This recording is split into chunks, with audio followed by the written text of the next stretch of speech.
ಒಬ್ಬ ಹೇಳ್ತಿದ್ದ, ದೇವರು ಯಾಕೆ ಕಾಣುವುದಿಲ್ಲ ನಮಗೆ?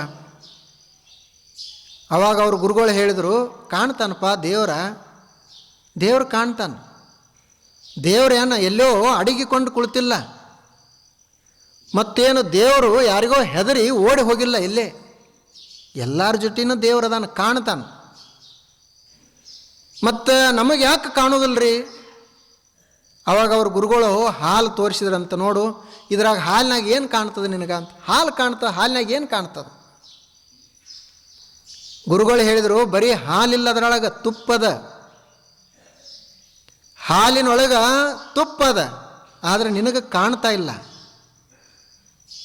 ಅದಕ್ಕೆ ಏನು ಮಾಡಬೇಕು? ಹಾಲನ್ನು ಸ್ವಲ್ಪ ಕಾಸಬೇಕು. ಅದೇ ತಪಸ್ಸು. ಜ್ಞಾನದ ಸ್ವಲ್ಪ ಬೆಳಕಿನಿಂದ, ಪ್ರಕಾಶದಿಂದ ಅದನ್ನು ಕಾಯಿಸಬೇಕು. ಆನಂತರ ಅದರಾಗ ಒಂದಿಷ್ಟು ಮತ್ತೆ ಹುಳಿ ಹಾಕಿ ಹೆಪ್ಪ ಹಾಕಬೇಕು. ಮರುದಿವಸ ಅದನ್ನು ಒಂದು ರೇವಿಗೆ ತೊಗೊಂಡು ಕಡಿಬೇಕು, ಮಥನ ಮಾಡಬೇಕು. ಬೆಣ್ಣೆ ಬರ್ತದೆ, ಬೆಣ್ಣೆಯನ್ನು ಕಾಯಿಸಿದಾಗ ತುಪ್ಪ ಬರ್ತದೆ. ಆ ತುಪ್ಪ ಎಲ್ಲಿಂದ ಬರ್ತದೆ? ರೇವಿಗ್ಯಾಗಿಂದ ಬರೋದಿಲ್ಲ, ಹಾಲಿನಾಗನ ಅದ. ತುಪ್ಪ ಹಾಲಿನೊಳಗನೆ ಅದ, ಕಾಣುವುದಿಲ್ಲ.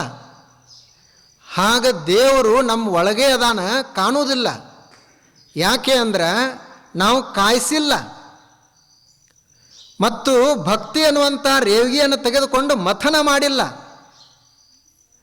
ಆನಂತರ ಒಂದು 7-8 ತಾಸು ಅದನ್ನು ಇಟ್ಟು, ಶಾಂತವಾಗಿ ಇಟ್ಟು, ಅದನ್ನು ನಾವು ಸಂಯಮದಿಂದ ನೋಡಿಕೊಂಡಿಲ್ಲ. ಗುರು ಮಂತ್ರ ಅನ್ನುವಂಥ ಹೆಪ್ಪ ಹಾಕಿಲ್ಲ. ಇನ್ನು ಕಾಣಂತಂದ್ರೆ ಹೆಂಗೆ ಕಾಣಬೇಕ್ರಿ? ಹಾಲಿನೊಳಗಿಂದ ತುಪ್ಪ ಬರಲಿ ಅಂತಂದರೆ ಹೆಂಗೆ ಬರಬೇಕು? ಹಾಲು ಕಾಯಿಸಲಾರ್ದ, ಹಾಲಿಗೆ ಹೆಪ್ಪ ಹಾಕಲಾರ್ದ, ಮೊಸರನ್ನು ಕಡಿಲಾರ್ದ ತುಪ್ಪ ಹೆಂಗೆ ಬರುವುದಿಲ್ಲ? ಆಗ ಸಂಯಮ ಇರಲಾರ್ದಂಥ ಮನುಷ್ಯನಿಗೆ, ಗುರುವಿನ ಮಾತನ್ನು ಹೆಪ್ಪ ಹಾಕಿದಂಗೆ ಹೆಪ್ಪ ಹಾಕಲಾರ್ದಂಥ ಮನುಷ್ಯನಿಗೆ, ಆನಂತರ ಭಕ್ತಿ ಅನ್ನುವಂಥ ಕಡಗೋಲನ್ನು ತೆಗೆದುಕೊಂಡು ಕಡಿಲಾರ್ದಂಥ ಮನುಷ್ಯನಿಗೆ ಹೆಂಗೆ ದೇವರು ಕಾಣಲಿಕ್ಕೆ ಸಾಧ್ಯ ಅದ? ದೇವ್ರು ಕಾಣ್ತಾನೆ. ದೇವ್ರು ಕಾಣೋದು ದೂರ ಉಳ್ದೈತಿ ನಮಗೆ. ಎಷ್ಟೋ ಸಲ ನಮಗೆ ಕಣ್ಣು ಮಂದಾಗಿದ್ದು ಅಂದ್ರೆ ಮುಂದೆ ಕೂತವ್ರ ಚಂದ ಕಾಣೋದಿಲ್ಲ. ಕಣ್ಣಿಗೆ ಪರಿ ಬಂತಂದ್ರೆ ಮಸಕ್ ಕಾಣ್ತದೆ ಅಂತ ಹೇಳ್ತಾರಲ್ಲ.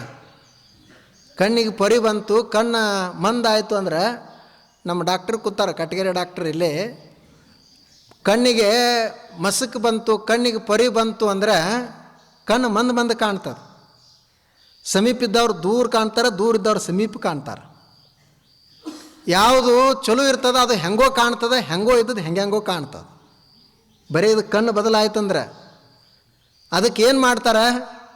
ಹೋಗಿ ಡಾಕ್ಟ್ರಿಗೆ ತೋರಿಸ್ತಾರೆ. ಅವರೊಂದು ಚಲೋ ಅಂತ ಅದೊಂದು ಚಸ್ಮಾ ಕೊಡ್ತಾರೆ. ಅದು ಚಸ್ಮಾ ಏನು ಮಾಡ್ತದೆ?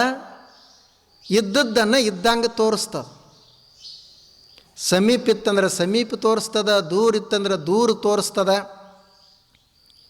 ಮತ್ತು ಹೆಂಗದ? ಕೆಂಪಿದ್ರೆ ಕೆಂಪು ತೋರಿಸ್ತದೆ, ಕಪ್ಪಿದ್ರೆ ಕಪ್ಪು ತೋರಿಸ್ತದೆ. ಹಾಗೇ ನಮಗೀಗ ಹೆಂಗೋ ಕಾಣ್ತದಲ್ಲ, ಅದು ನಮ್ಮ ದೋಷ ಅಲ್ಲ, ನಮ್ಮ ಕಣ್ಣಿನ ದೋಷ ಅದ. ಕಣ್ಣಿಗೆ ಪೊರೆ ಬಂದಿರ್ತದೆ. ಈ ಪ್ರಪಂಚದಾಗಿದ್ದಾಗ ಗುರುಗಳ ಹತ್ತಿರ ಹೋದಿವಿ, ಜ್ಞಾನಿಗಳ ಹತ್ತಿರ ಹೋದಿವಿ ಅಂದರೆ ಅವರೊಂದು ಭಕ್ತಿಯ ಚಸ್ಮಾ ಕೊಡ್ತಾರೆ. ಆ ಭಕ್ತಿಯ ಚಸ್ಮಾ ಹಾಕೊಂಡ್ವಿ ಅಂದರೆ ಕಂಡದ್ದೆಲ್ಲ ದೇವರೇ ಕಾಣ್ತದೆ. ಆ ಚಸ್ಮಾ ಇರಲಾರ್ದಕ್ಕಾಗಿ ಕಾಣ್ತಾ ಇಲ್ಲ. ಯಾರ್ಯಾರೋ ಹೆಂಗೋ ಕಾಣಕತ್ಯಾರ. ನಮ್ಮ ಸಮೀಪ ಇದ್ದವರೇ ನಮಗೆ ಒಳ್ಳೆಯವರಿದ್ದಾರೆ, ಕೆಟ್ಟವರಾಗಿ ಕಾಣ್ತಿರ್ತಾರೆ. ನಮಗೆ ಕೆಟ್ಟವರಿದ್ದವರೇ ಒಳ್ಳೆಯದಾಗಿ ಕಾಣ್ತಾರೆ. ಯಾಕೆ? ಚಸ್ಮಾ ಅಂಥದ್ದು ಹಾಕಿರ್ತೀವಿ. ನೋಡ್ರಿ ಹೇಗದು.